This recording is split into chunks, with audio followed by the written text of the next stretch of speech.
Ole tuna chuanin ka video te lo en tu tena zona ania karon kathil ka video ron siama mai kor karon siam karon three dan vel kha a three dan kan thebe du min lo shilfi te antia hanan in shilfi ngiel dona masa har sa deule ka chubang chu tu chun a video kan ron siam le don eng ting nge kan three ang ti khatiang kan ting nge ka three dan kha karon ti don ni hemi design hi ka mang ka ti to kha heti hi a phui tha a tin vo kha a anu mang renga a ha a sham lo chu bang chuan tuna chuan ti dan vel kan lo en do ani ma sa in hei hemi ang design tur hianin lekha kan chep phot ani hei chuan tlemin a ka ti lian de ulaka chan chu nakina ka thui le don na tur te nen khanin ka hisab ta a ti chuanin tlemin ka ti lian de ulaka heting he lekha chuan hei hi tian lo da thashing lok ta ira a puan a kha kan chep don ani tuna chuan ti khana lang them a om tok turang vel kha kan ngai ri ru tanga ti chuan kan chep don ta ni hian chep ta a hi kan lo da thalok anga ti chuan hemi a hi hetiang hian ka nei to hnuah chuan lekha hi kalanga het tilai lekha hian hei asir ngil lam om hi asir ngil lam hi nakina hetilai tur hi ni don ani chu bang chuanin hei chu kan three velo tur ani wang khan tiang kan thlepanga kan thlena a khan hetilai ain thlena lai taka khanin angil lai kha kan da don ta ni hian khutiang khuan kan titanga angil lokanga chuan hetia ka ti hnuah hian ka thle hnuah hian ka thlena nakina ka che thler tur kha khoilai nge ti ka the thein tur khanin a sir kual paper ka che na lai a khan a sirah hian diang ka ziak don ta ni pen in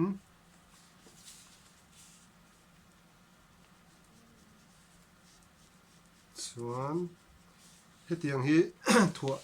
thua thum velin kan tianga ti chuan phui thatak si tho khar sa chuang si lo khan aran chuk don ta ani ti khon khu ka nei to ta hei hi atok tur ani wang khan tlai hian a pon hmor le lampang ka thlena pon hmor le lampang a thlen china khan ti khon ka thlep ta hei hi asira hi a ki van thei turin tin ka ti ka shu tanga ti chuan ang chi kha ka siam le dani ma se tu na ka siam to hi chuan zia kherangai to ro chan chu pakhat na khang ka nei to wangin hi asir kha ka te photanga ti chuan hetilai hi hemi chen turian ting ka tinga hi a thu ni na tur chu ni ta ni a thu za ta kha chu nang ma ni du dan khani ta thua thum ka mang do na chuwang chuan runa thua thum na ka thlep lenga khuan ta hi ka in chen tir lenga ti khan alo ni ta ni khan ka chita hi asir hi ka ti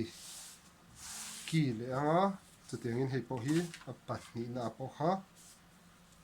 ki vanin ka siam den chan chu alaya khang kat zip dona ka che don na han hi pahnih na a pathum na ti khuan ka da ta a pakhat na hi chungber a por pom ber hang ka da dona chan chu hemi zia ang khan alem ka ziang khom ka chep ka kan kan rin vek to hnu hian hei a in thle hi pakhat po in thlepa ti chuan a laiah hian kan da anga kan zai dawn ani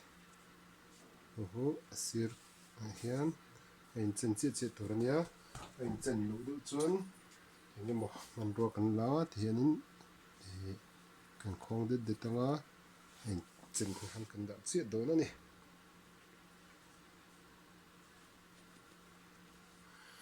khá chuan kan zai thei to kan zai tanga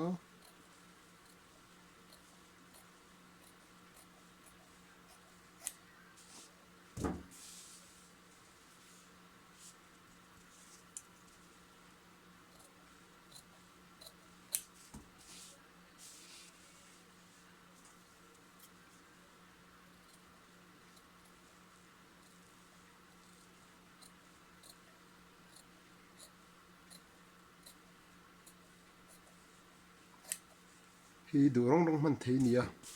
se tun hi chuan ka ti dan tur hi a chung lam var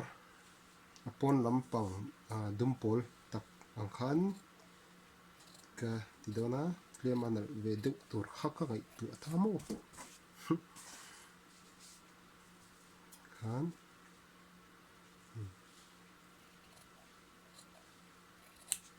khan kan zai zo ta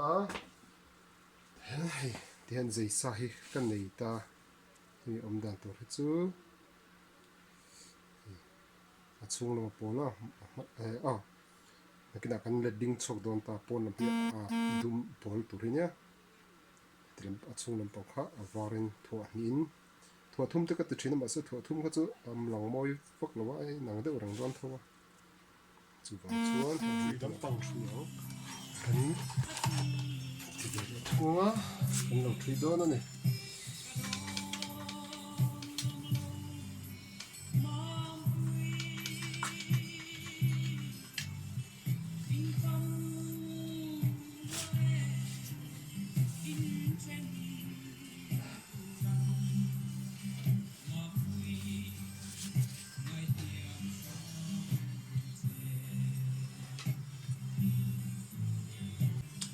hi tiang kan la chuk tanga kan la chuk ti chu kan hong le tanga ti chuan heti lai kuala hi a to bera thui chu tur ani ta chumi ni bang chuan hemi a sir atang hianin hetlai a inchen dan hi man dikreng anga ya chuan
hian hei kan lo nei ta heta hianin kan thep le tanga a tle le ta han hei heti lai a beng tin mera nakina kin elastic bona tur ta kha thadung heti kan billu thave kanga chuan a le lam te to chu kan thri pum huna chu ani dik de waron lak chu hi har sa ta na chumi ni bang tu ni a hun ani ti lai a sir te thade ven te zu tur ania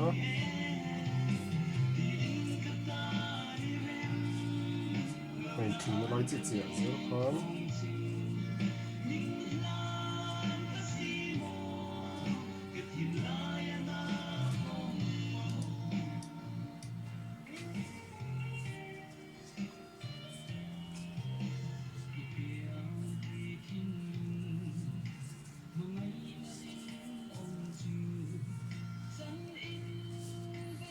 ti hin ral chok ta ni tuna chuan thirzai lampang kan ngai tuanga hei thirzai khan ta a thei hran chuan tiang thirzai emaw a chhunga plastic awmang chi thirzai ni hetan plastic emaw rawng emaw khan in khuh ta chuan hei kan tenga kan duang tawkah khan kan tan bung dawn ani kan tan bung ta ti chuan tingil dewanga a sir le sir tur kha a hriamina a tih thler emaw meilo na kho tur khan ten kan ti komanga tiangin a lehlam pawh a hoidan zawng in ang turin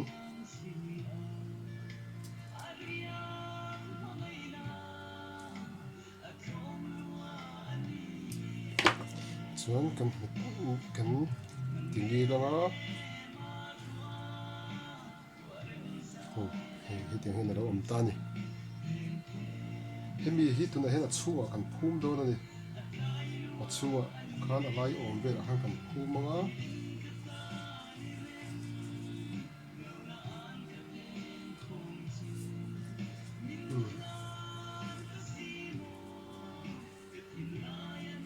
lai chi chengai chong lo a lai awm vel borah khan kan danga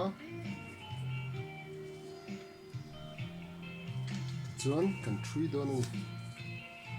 sir kual khan kan ni thirzai kha a kan sam lo chu khan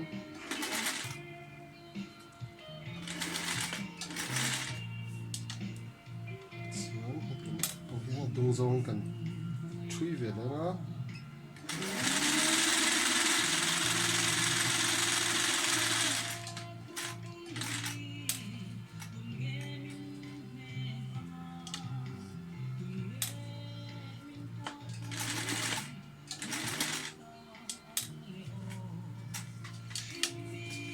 khan a chhungah khan kan lo dah ta a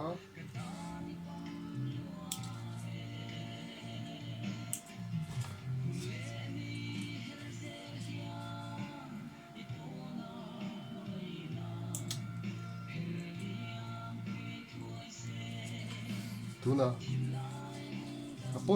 apon lampang te kan vua apon lampang khan a pawl hi kan dah du wangin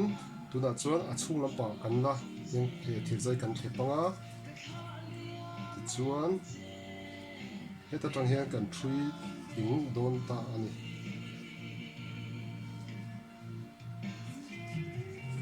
the sir hi a in ro lawai ta a chutilo chuan a hnungah a chhuk nai dawn lo ani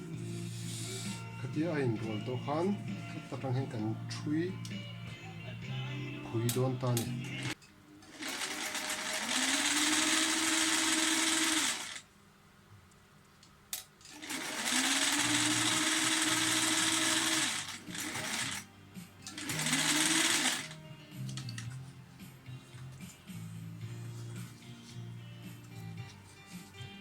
kan thrui pum ta a khatia kan thrui pum hnuah khan kan thlep let de dawn ta ni kan let ling dawn ani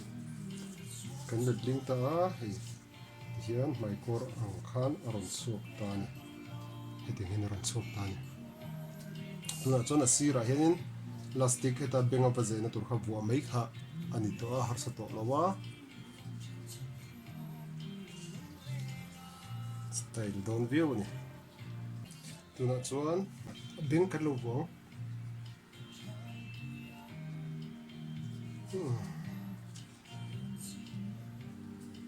alan a mawi deuh na turin a chhung lampangah hian kan danga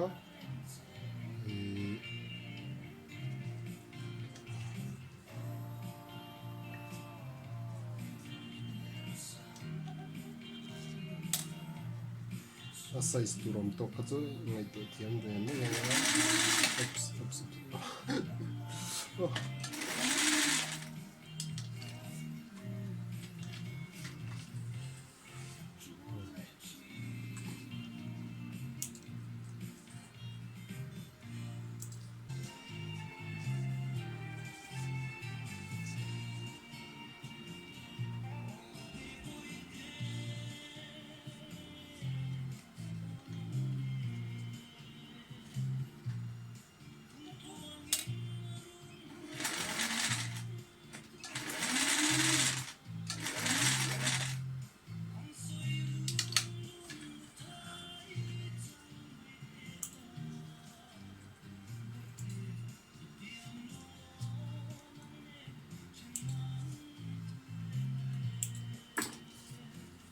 khan mai kor cha tumin kan dei ta ni